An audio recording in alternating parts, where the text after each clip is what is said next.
Have you ever been someplace that felt like home, and then you found out that it kind of was? That's what happened to me when we went to Tennessee. You're listening to Travel FOMO, a podcast for people self-diagnosed with wanderlust.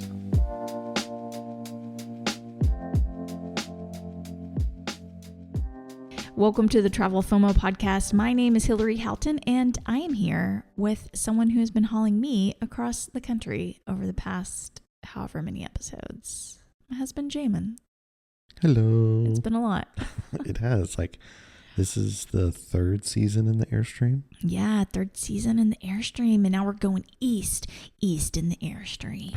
This whole season, this is the first episode of our 11th season. Mm-hmm. We are now heading to the East Coast, and we're going to go up and down the East Coast. Actually, kind of funny. We're going to kind of bounce up and down the East Coast a little bit.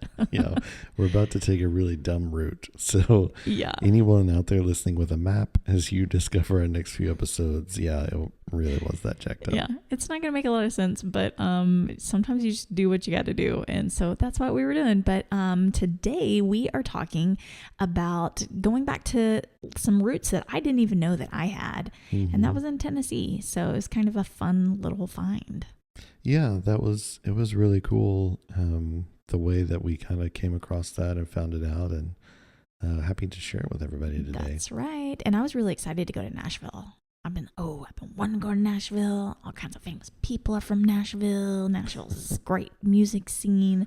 I was super excited about it. And we were just coming from Denver. Yeah, I was excited to head east too. I was interested in Nashville. I hadn't really heard much about it. And then we go on to the Smoky Mountains and up to Acadia and all that. I've never been in that part of the country at all. So I was really excited to kind of head east. Yeah, for sure. And you guys, if you hear different sounds or things seem a little different while we're recording today, it's because we are in a different environment now. Yep. And that's exciting for us too. We had this gap year where we got to go to all these places that we've been telling you about, and we'll continue to tell you these stories and share our adventures that we went on. But meanwhile, we're living life. We're back to being working adults, and we've been living in Tulsa as part of the Tulsa remote program and working completely remotely. And then more recently, we have just recently moved to Dallas, which we've lived in Dallas before. Love it. Excited to be back. Yeah, now we're back in Texas. Yes. It's fun to be Texans too, by the way. It is fun. It is good to be a Texan. Yeah, we like it. So we're excited to be here, and we're kind of getting, we literally just got moved in, so things are maybe a little echoey, but not to worry. It's fine. It's great. It's great. Hilarie's talking to herself right there. Yes, I'm convincing myself it's fine. It's fine. So now that Hilarie's had her inner dialogue, now we can continue. Yeah, we can just jump right back in. Yes, exactly. Well, to get east in the Airstream, which is our season 11, we had to drive east a long ways. Flyover states are flyover states for a reason, and they're more brutal when you drive through them. So we left Denver, headed to Nashville, and there's really no good way to do it except just drive on I-70. Yeah. And it was pretty brutal. How many miles was it? Because at one point we looked at the navigator on the car, and it was like, you've got to be kidding. We're taking this one road without any turns for 500 miles? Yeah, it was 501 miles, and then the direction was to continue straight. And so I was like, geez, we're just going to be doing this forever. And I remember we were talking about you driving part of it. Because we were like, it's I-70, in Kansas, it's super flat. Right. I mean, Kansas is like driving across a brown piece of paper. And we thought this will be perfect. Maybe I could drive across a brown piece of paper. Yeah, a great opportunity. And it was crazy windy that day. Yeah. So windy that as trucks would pass, semis and things like that, the wind kind of sucks your trailer. And so it makes it really, really difficult to drive. And the wind is pushing your trailer sort of all over the place. And We had sway control, which helped a lot, and the Airstream is very aerodynamic, so that helped a lot too. But it was still just really brutal and just horrendous day of driving across Kansas. Yeah, I remember you being so tired whenever we got through with that day of driving, which, we were headed all the way across the country basically. So there was 2 full days of driving, and it was like you were exhausted. Yeah, we did make it all the way from Denver to St. Louis, Missouri. Yeah. And I think it took us like 14 hours. So it was a long day. At one point, our back toolbox came open, like a lock fell off the back. And this guy in this Mercedes is like pulling up beside us and waving us. And he's got his hazards on, and he pulls out in front of us and like basically pulls us over to the side of the road. And I was like, what is this guy doing? And then he was actually being really nice and telling us that our back toolbox was open. We tried to like relock it with just one of the locks because it has 2, but it bounced back open again. So we ended up having to get like a bungee cord and rigging something up to keep it closed. And it was just. And then we actually kept it that way for the remainder of the time we had the Airstream, because it was hard to find a lock for that thing, but it worked really good. This little bungee thing that we came up with, we were like, dang, that actually was really good. Yeah, it actually like fit perfectly and was a black knob, so it looked like it was made to be that way. Yeah, and I actually kind of preferred it because it just held it closed all the time, and so it did end up working out. If you want to see it, you can go out on the YouTube video and check out the hillbilly engineering that happened mid-Kansas. Just another travel day. Yeah. But what was really fun about that that night between those 2 travel days is that we boondocked for the first time. That was kind of cool. It was really interesting to experience. I was sort of nervous about that. Well, and maybe we should tell people what boondocking is, because if you don't really RV a lot, you might not know. Yeah, so if you're not an RVer, boondocking is basically channeling your inner cousin Eddie and just finding a place to park for free. Pretty much. So most people do it out in the country, though.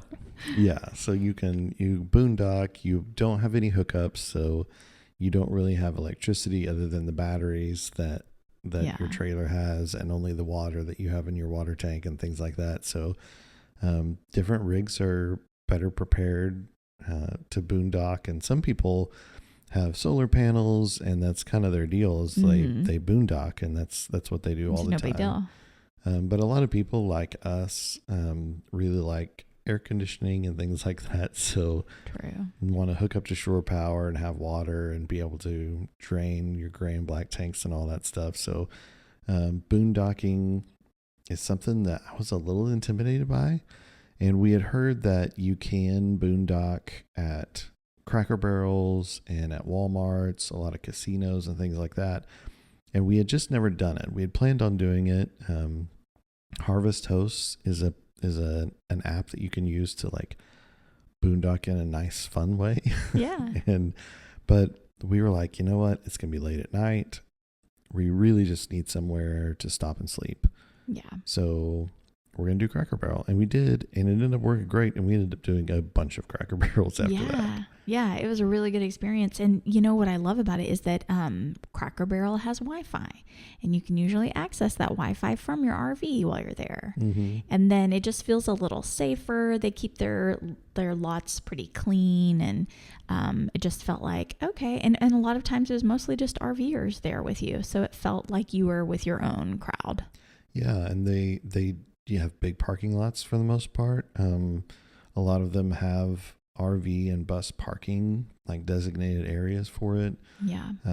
Which is really nice too. And, the expectation is that you eat there. Yeah. But for us, it really worked out well because we were either coming in super late and we could just get up and have breakfast and hit the road again, or we're coming in sort of the end of the day, have a late dinner, and then get up early and go. Yeah. And so it always worked out really well.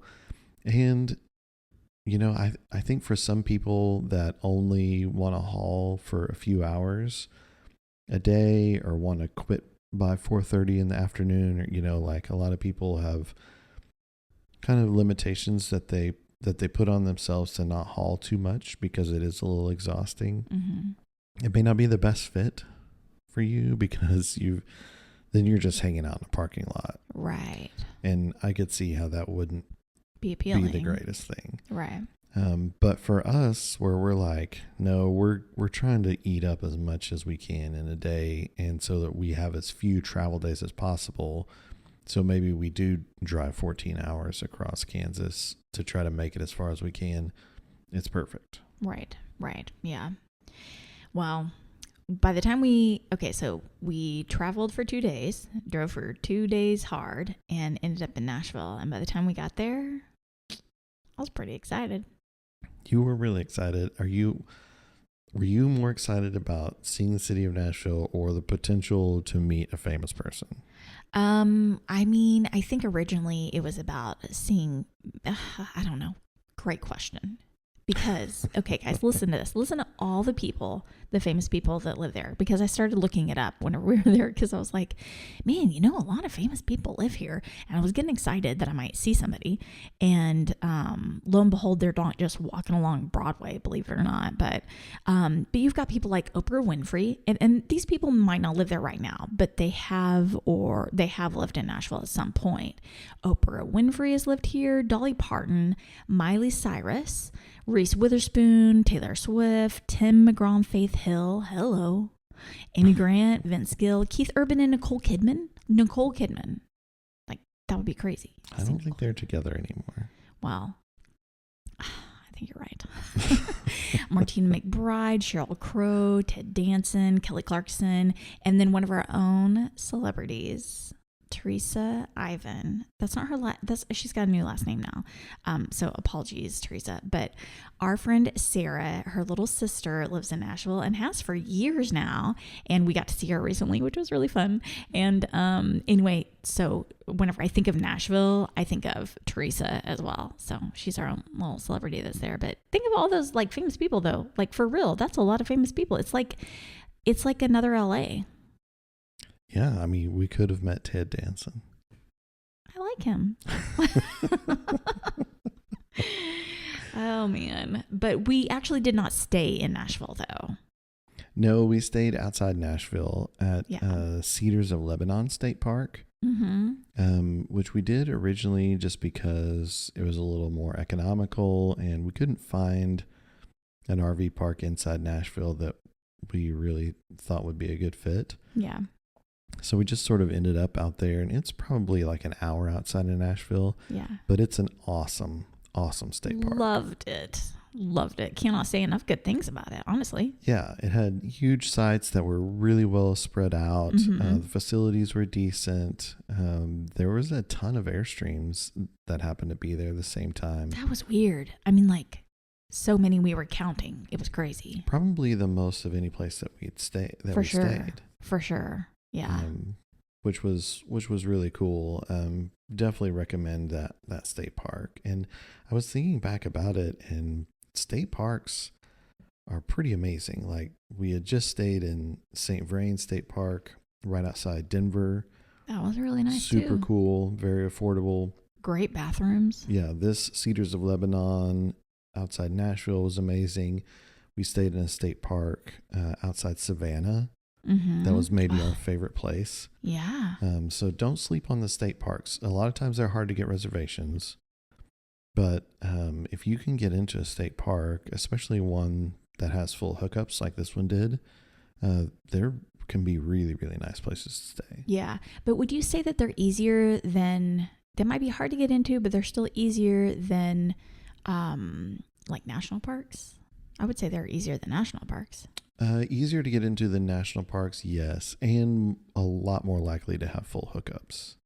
Oh, yeah, good point. I feel like a national park, to find one with a full hookup is just, you're finding a unicorn. Yeah, those national parks are just so remote. Yeah. You can't get the Wi-Fi, you can't get, services that, you think would be normal. It's not, it's the wilderness. Yeah. And I feel like state parks are also typically like closer to a little bit of civilization, like grocery stores and things like that as well. So if you can find a really good state park, like chances are it's going to be a nice stay. Yeah. Yeah, for sure.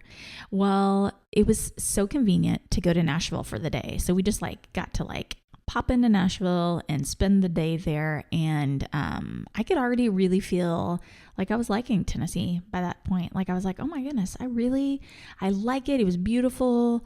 The people were kind. You could kind of tell that like the people were good people.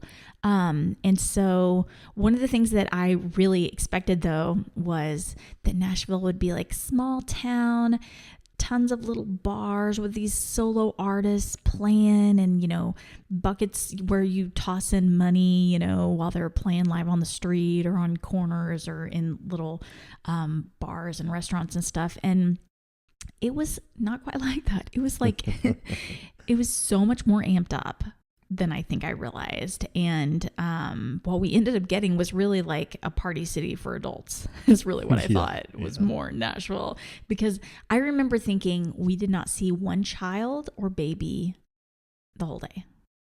Yeah, especially down on Broadway. Yeah. Like it was intense. Yeah. And I was kind of like you. I thought that it would be like dark, smoky rooms with someone in the back playing guitar and kind of trying to make it, but it was a lot of like cover bands.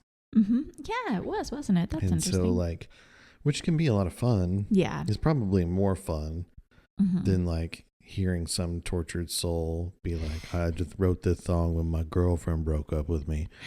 And hey, those are good too.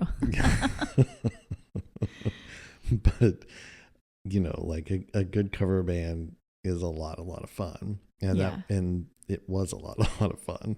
And I mean, honestly, the vibes reminded me a little bit more of like Vegas or New Orleans because it was that amped up. Like you could hardly talk to somebody next to you while you're walking down the sidewalk because there's a band in every single venue. They're all open air for the most part. And so you've got like one song and then 5 feet away is the next song and they're almost competing for sound. So it was really interesting. It was lively for sure. Yeah. Yeah. Well, and down on Broadway too, there's all the like party barges, you know, like buses and all that stuff. And getting down there is kind of a deal in and of itself. Like I remember we found a parking garage and the sign on the outside of the parking garage said the clearance was like 8'2". And so we're like, perfect, let's get in. We pay to get in and find out like, oh, that's only on the first level, which is completely full. And then everywhere else is 7 feet. But there's no warning. Yeah, but they don't tell you that at all. And our truck is just barely under 7 feet. It was scraping the top. I remember like we're going through and you can hear the antenna like scrape along like the top of the roof. And I was like, man, if we get like stuck in here, scratch up our roof, I'm going to be so upset. And the parking spaces were tiny. And so like I just like backed the truck into the first spot that we found. Yeah. And was like, hope nobody else needs to get in their car before we leave because they're going to have to climb on the other side. Yeah. Yeah. You know what was so funny was to watch, like being down there and just like people watching and all of those, like you were talking about the party barges and all that kind of stuff. Like they have every variety you could imagine of all that stuff. Oh yeah. Like tractors pulling things. Like an old school bus, like with the top cut off of it and like painted to look like a Miller Lite can. Yeah. Like so many themes. Stuff. Like there was an army theme and then like, you know, the whole pedal pushers, which, you know, I feel like we've seen a lot more. Dance stages. I mean, like it was crazy. It was like parties literally moving down the street constantly. Well, and I was kind of shocked too because it was a Friday, but we're talking about like before lunchtime. Yeah. Like we had not had lunch yet on a Friday and like party barges are going. There's bachelorette parties out there. Like It was going crazy. Yeah, it was really crazy. It was really crazy. And I remember our lunch really well because we had what I think ended up being my favorite barbecue I've ever had, which was Jack's Barbecue. It's really good. I honestly think, like, I'd made a note that I thought it was probably my all-time favorite barbecue ever. And like we've had like Franklin's in Austin and we've had some really good stuff. Actually, one of my favorites is an Oklahoma barbecue burn company in Tulsa. I really like, but most Oklahoma barbecue I feel like I prefer Texas. Yeah. But I mean, Jack's Barbecue in Nashville, yeah, it was pretty good. hard to Like beat. every single thing was. I had ribs. You had the brisket and sausage. It was all incredible. Yeah. And great vibes. It was awesome. Yeah, really fun. I remember we like went upstairs after we got our food because downstairs was full. Yeah. And we sat right by the window and like looked out over Broadway. That was fun. And you could like watch all the craziness happening down there. That was cool. That was really cool. And then we went to the Johnny Cash Museum, which like was definitely on the list for us because you're a big Johnny Cash fan. Yeah, love Johnny Cash. Have always like listened to Johnny Cash with my dad. So very nostalgic for me. And I really enjoyed the museum. You really got to kind of learn a lot about his career and all the other stuff he did. He had a variety show and he was in movies and things like that. The museum also went into Walk the Line a little bit with Joaquin Phoenix and Reese Witherspoon and kind of all of that. They talked a lot about his political activism too, which I was kind of surprised to learn about. Yeah. You know, I didn't realize that he was a very outspoken and politically active person. Right. Yeah. Which also, it kind of reminded me of the John Wayne Museum in Fort Worth, where you like kind of learn about this side about both of them were very patriotic, very supportive of military and really politically active, not afraid to speak their mind. Yeah. And I think both of them used their celebrity and opportunities to interact with influential people like presidents of the United States to really speak their mind and say what they felt like needed to happen with the country, which I think is pretty admirable. Right. That someone that has that stage and that fame uses it regardless of whether or not you really agree with their beliefs. Like the fact that they're willing to step out and say, I think that this is what's best for our country, I think is admirable. Yeah. I was going to ask you something about that, like what you thought about that. Because, so like if Taylor Swift was like, I'm voting for blank for president this year, do you think that would be good for society? I don't think there's anything wrong with someone supporting a person, but I think it's a lot better when someone supports an idea. Causes and right stuff. Like we need to improve XYZ or we need to do this better.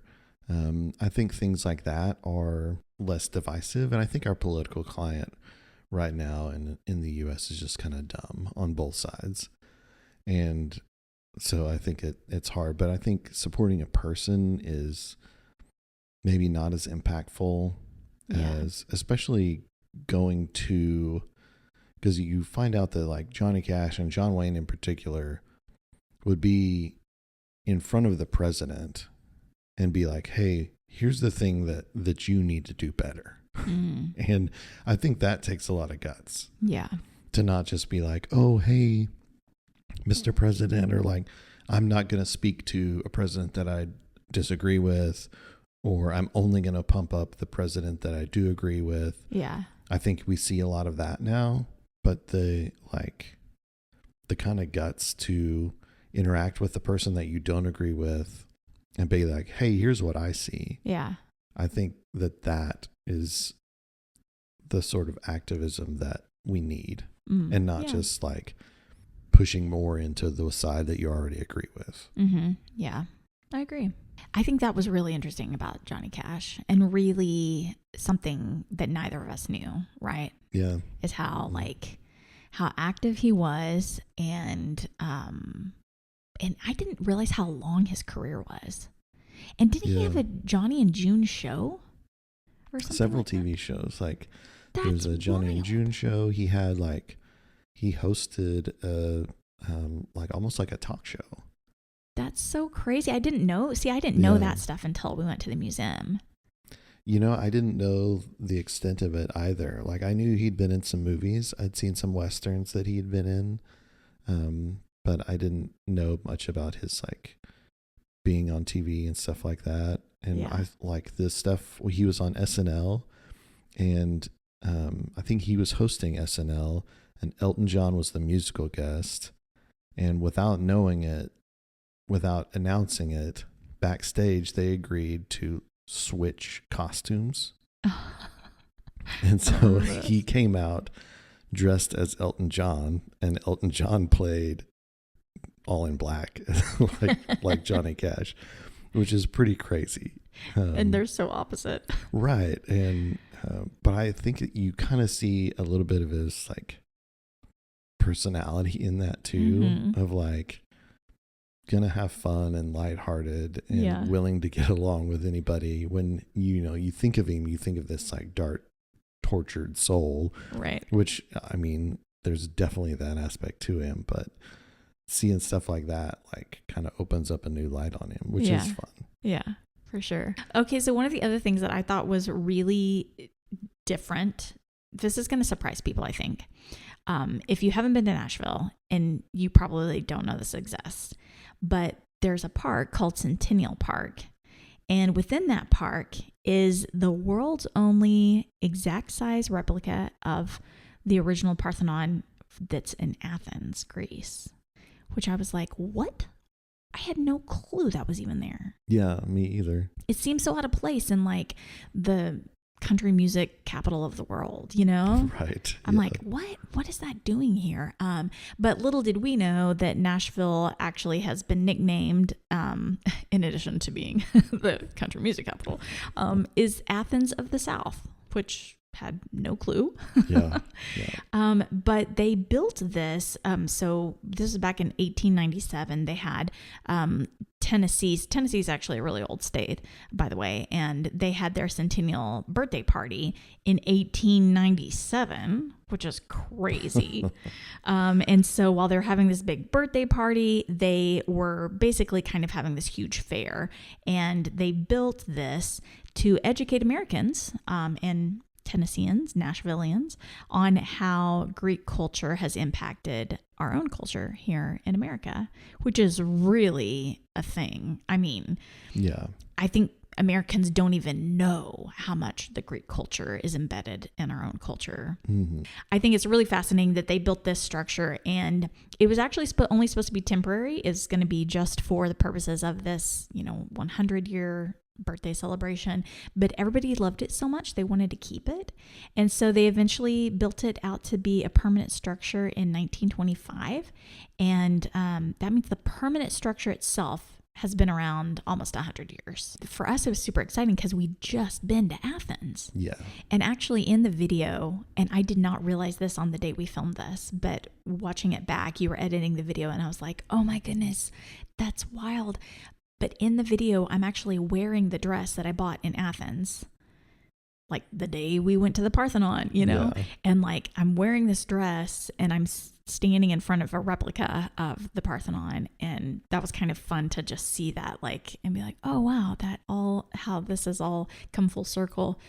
It is really interesting, the places, the cultures that were the center of the known world at one time. In Greece was that, Alexander the Great conquered what was the known world. And so Athens was the center of the world for a while, and in the same way that Rome was for a while. And so that impact, like you said, just lasts and lasts, and is such a huge part of every culture, because it just gets carried everywhere. Yeah.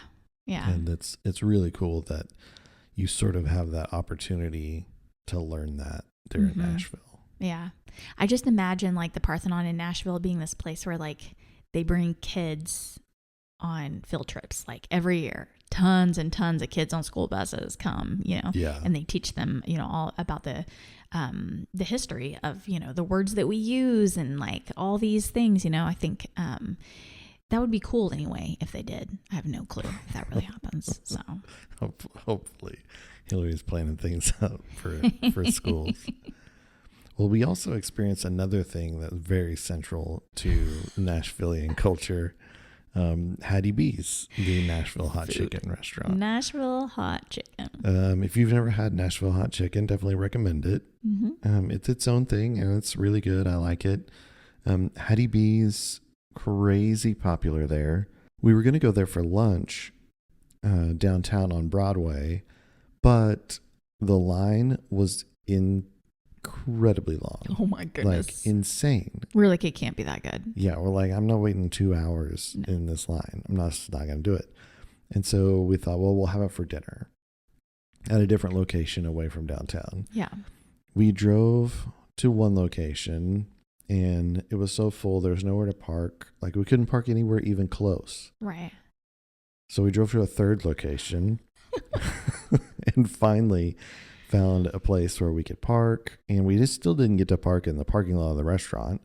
We had to park like down the street and walk and stand in a line outside the restaurant, but it was only like a 30-minute line rather than a 2-hour line. And we finally got in and ate some chicken. And it was good. It was really good. It was good. I would recommend it. Like if you're in Nashville, you got to have some Nashville hot chicken, and that's the place to do it. So just be prepared that it's going to take an investment of time. Yeah, but I would also be interested in going to like a divey Nashville hot chicken place.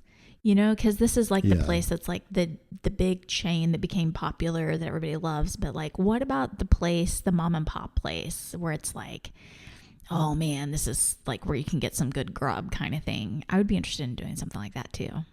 Yeah, I would too. I thought that a lot of the stuff that we did in Nashville would be more divey and local. Yeah. And it was definitely on a grander scale than I kind of anticipated. Yeah. And this was kind of just another piece of that. Yeah. Yeah. But it was worth it still. I feel like Hattie B's is something you got to do. Yeah. Yeah. You should definitely go. Yeah. Go eat some chicken. Yeah. Check that box. Okay. So we thought we'd go into Nashville another day, but we ended up being like, you know what? The state park, it was just so nice. We liked it so much that we're like, you know what? Let's just hang out another day in the state park. And we went for a run. Mm-hmm. Things got a little dramatic. Seriously, I hate it whenever dogs are off a leash. I'm just going to say it, guys. If you're one of those people that like you live in a city, well, this wasn't in the city, but if you live in a neighborhood and you don't keep your dog on a leash, it can terrify some people because I've got traumatic experiences. We've had some traumatic experiences. So we went for a run and we got outside the park pretty quickly, and we were beside this neighborhood, and all of a sudden this dog in a nearby home was off of his leash, and he just came running at us, and Jamin had to save the day and get between me and Maggie because we had Maggie. And of course, like, this dog wants either us or Maggie, but he was coming and he was mad. Yeah. And he had intent to hurt, you could tell. Aggressive. And usually I'm carrying like mace or something like that whenever we run. And I don't think I was this time, but yeah, you got between us and you were like, kind of like bear aware and like making yourself big and, protected us. And, yeah, we survived, but it was traumatizing because we have been in situations like that before, where one time we got attacked living here in Dallas, actually. And we were on a really early morning run, like 5 something in the morning. It was pitch black outside, and it was like August, I think, or September. And we had a dog get off of his leash when the owner was trying to put him in the car or something. And he broke his leash because he was on a leash, but he like broke it when he saw Max, our big yellow lab. And he like came running at Max, and he got hold of Max with his teeth, and he was going to town. And you were like trying to literally open up that dog's mouth to get him off of Max. And the owner was like pulling at him, which made me so mad because it was like his dog is like clamped down on our dog, and he's just pulling his dog. And you're like, he's just going to tear flesh off of my dog. You know what I mean? Yeah. It was horrible watching it all unfold. And here you are, it's not even your dog, but you've got your hands on his teeth trying to get his teeth off of our dog. Right? Yeah, it was pretty crazy. I tried to get in between them, and the dog, like that dog just got a hold of Max's side basically as Max was trying to get away, and I had to like get them both on the ground and pry that dog's mouth open. And Max wasn't even gonna like attack back. Like Max just wanted away. Yeah. Max was just trying to get away. Oh, it was so bad. And I was screaming bloody murder. Yeah. Half the neighborhood came out. Oh yeah. A guy came out with like a broom, which I was like, awesome. But he came out and he was like, I thought somebody was dying. And I was like, my dog almost did. Like I was so upset. Come to find out I was pregnant and I didn't know it. Oh yeah, that's right. And I think that's why I was so dramatic. You think that's why you were so dramatic? Yeah. I think I was so dramatic because of that. Yeah, that's the reason. It was also my dad's birthday. That's right. Yeah. So this was in September when we were there. So this was September 2022. I call my dad and I wish him a happy birthday. And he asked me where I'm at, and we're talking, and he's like, you're where? You're in Lebanon, Tennessee? Wait, hang on. And so I find out that there's an old cemetery here, and it's for the Fight family. My maiden name is Fight. And so my dad's side of the family, there is an old cemetery in this area. And so he's telling me where it is, and we look it up, and we're like, well, you know what? Let's drive. It's like 15 minutes away. It's literally on the other side of this state park. So we drive over there. We do kind of go on a little wild goose chase because we didn't find it immediately, but come to find out, like, it was this sweet little moment where I'm standing in this tiny little cemetery on the edge of this tiny little highway, and a man pulls up in a truck, and I'm thinking, oh, he must like have family here, which I should have been like, I've got family here. But I was like, oh, maybe I'm on private property or something. And I'm kind of like a little worried that he's going to be like, what are you doing? Because we were just taking pictures and kind of looking at the different headstones and stuff. And he introduces himself. His name is Donald Hutchinson.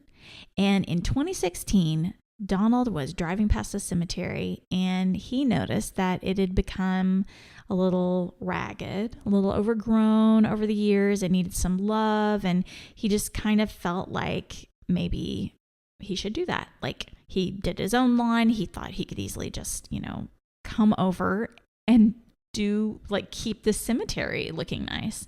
And so the signage on the gate noted that the cemetery was restored by a Fight family member in Pennsylvania. And he just thought, out of respect for the people, they're in Pennsylvania, out of respect for the people that are buried here, he wanted to volunteer himself. That's kind of what he said. He volunteered himself to be the caretaker. And so he just started showing up every couple of weeks, and he would bring a weed eater, and he'd just start making it look nice and cleaning it all up.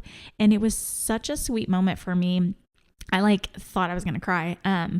I actually really wanted a picture with him, or to interview him or something and be like, will you talk to us on video? But I could tell he was a very humble person and quiet. And so I didn't really ask, but believe it or not, he asked us for a photo.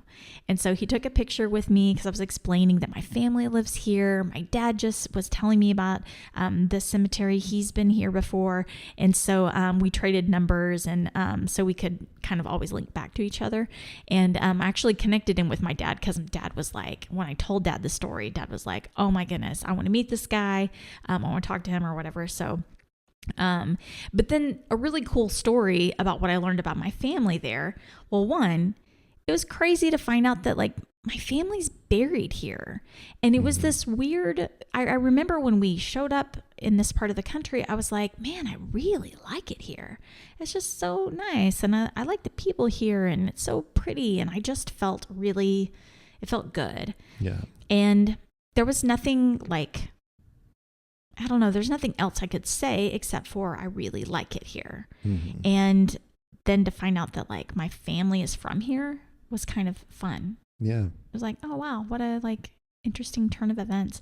But one of the family members buried there was Peggy Fite, and she's the wife of Leonard Fite. And I have a great grandpa Leonard, but this was my great grandparent. So Peggy and Leonard, and on her 100th birthday, she had 464 descendants. That's an insane number. Right? That's a lot. Yeah. That's a lot. Mm-hmm. So she had this huge family, and enough so that they put it on her headstone, right? Right. Like I know that because it was on her headstone. She had 10 kids. All of them were still alive when she was 100 years old, which is also crazy. Right. That means they were at least 80, probably. Yeah. Mm-hmm. Well, 70, 80s. Except for one of them who died in infancy. And our daughter Hollis died in her infancy. And that was immediate connection that I felt. Yeah. Also, the thing that stands out to me is that because of modern medicine, we know that our daughter died due to a genetic disease called NKH. And Peggy's infant, I don't know, like I came from the same lineage. Since it's hereditary, could her infant have died from the same disease? Yeah. You know? Mm-hmm. And you could tell that that child had a long-standing impact on her, because even at 100 years old, she remembered that infant enough to make sure and note that infant on her headstone. Yeah. I thought that was really sweet. But yeah, it was just like this moment of like, learning about your family history. It's really meaningful.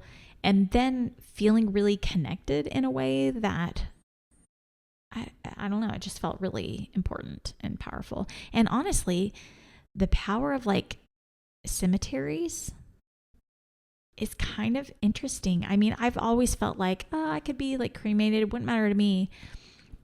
But would I still want a headstone? I mean, maybe. Yeah. Because like it helps people follow the path. And I just think it's all very powerful, and it makes you ask big life questions, Yeah. So finding a place that you felt really connected to, like this, Tennessee, you really liked it there. You felt connected, and then you found out that like, oh, I really do have like a real connection really close to here. What did it make you feel about yourself, and that like when you realized like, oh, I really like this place and I'm connected to it, how did that make you feel? It kind of made me feel like I wanted to live there. I'm not gonna lie. Mm-hmm. Like I remember us talking about it, and I was like, okay, Nashville is probably on my list of places I want to live. Like, yeah. And I'd already really liked it, but then having that experience was like, oh, this makes sense. This all makes so much sense. I think like, and then we went on to the Smokies after this. And I remember thinking like, the Smokies felt a little bit different, maybe a little bit more rustic and rural. But I remember thinking like, this is beautiful.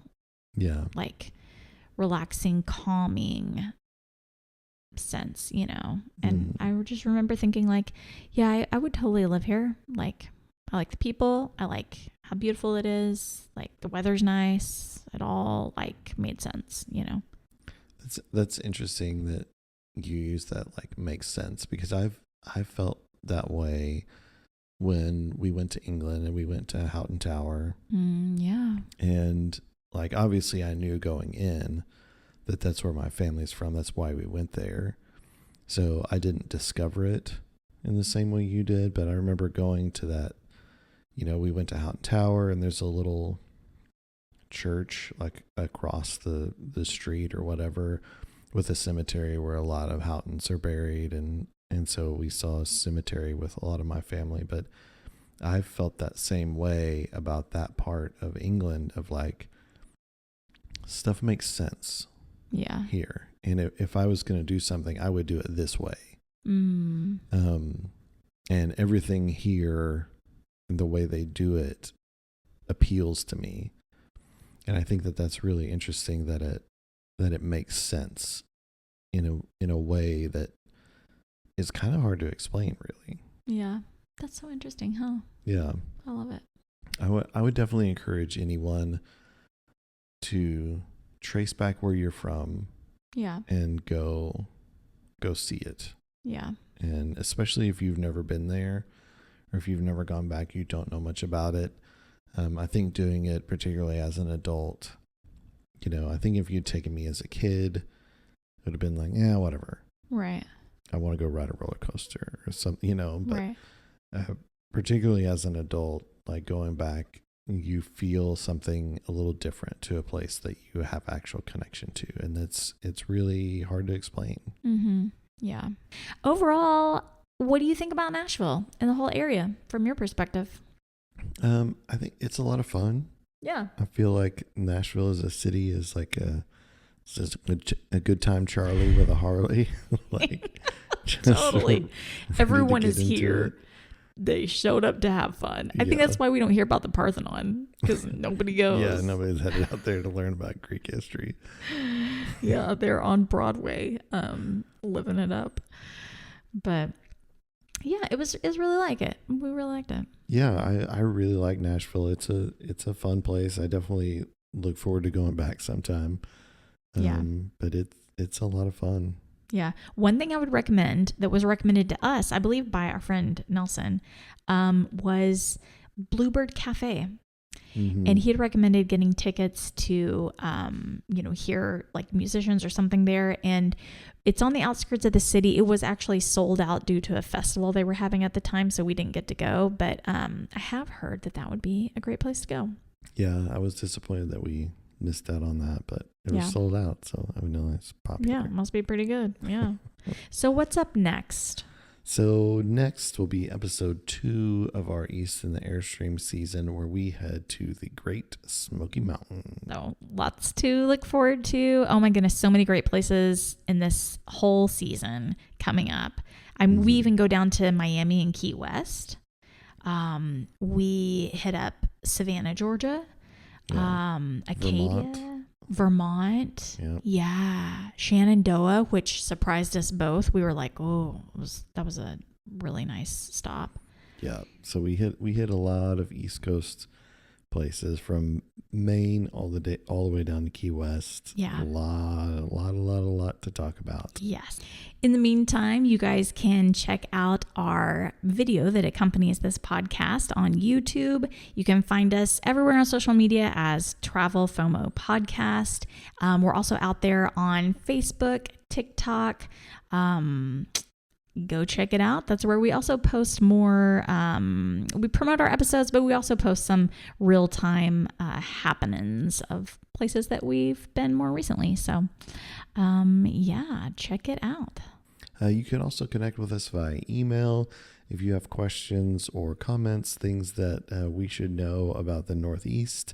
Let us know that so we can share them here. You can reach us at travelfulpodcast@gmail.com. That's right. And don't forget that life is short. Wander well.